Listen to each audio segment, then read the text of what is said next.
panoorin nyo to guys, oh. Yan. Buta, oh. Dami niyang magawa niyan. Magawa niyang sandal yan, saka chinilas. Tingnan nyo guys, ha. Ayan, oh. Bilis, oh. Sino ba mag-akalang buta yan? Ayan, oh. Oh. Ang galing mag-slice, eh. Kung medyo kabado yung kamay mo dyan, manginig lang konti. Ako, sayang yan. Yan, oh. Galing. Suba kasing tulis ng ano niya. Ng cutter. Galing. Oh. 1-0. Oh, isa pa lang, ha. Yung tira sa, ano, buta. Yung sa bandang taas. Yan. May gagawin din siya dyan, guys. Ang galing. Ganito na pala pag buta na lang available sa bahay natin. Pwede na natin gayahin to. Para magagawa tayo ng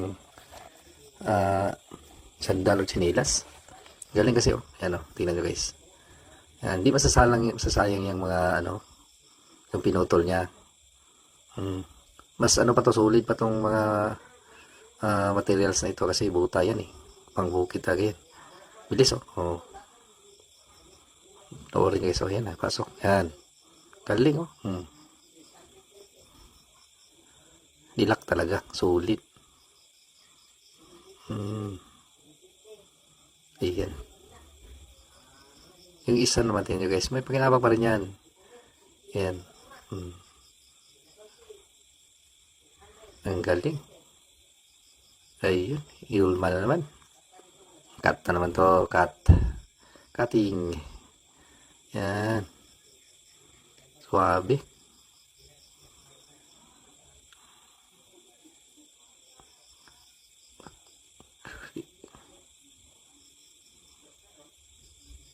Wow.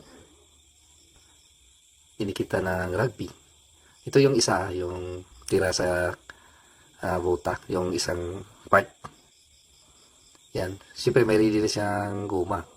Dinikit niya, guys. So, tingnan niya, guys. Wow. Bilis. Ayan. Rugby na naman. Gawa siya na, ano, parang spike. Yan yung rugbyhan. Ang galing ng pagkadikit, oh. Yun. Yun. Ang galing, oh. Sinilas na naman to. Yan, binras talaga para didikit yung rugby. Galing talaga, no. Talento talaga, talento. Yan, punuin mo ng panikit para hindi matanggal talaga. Ayan, nilagay na. Abay, ang ganda. Ano, pakapal niya lang. Ayan, oh. Sobrang tulis ng cutter. Galing. Oh. Yung isa na naman. Para dali tingnan, eh, pero dapat andyan, ano yan, yung kamay mo. Adjust talaga. Oh. Oh, naging ano ulit, sandal ulit. Oh.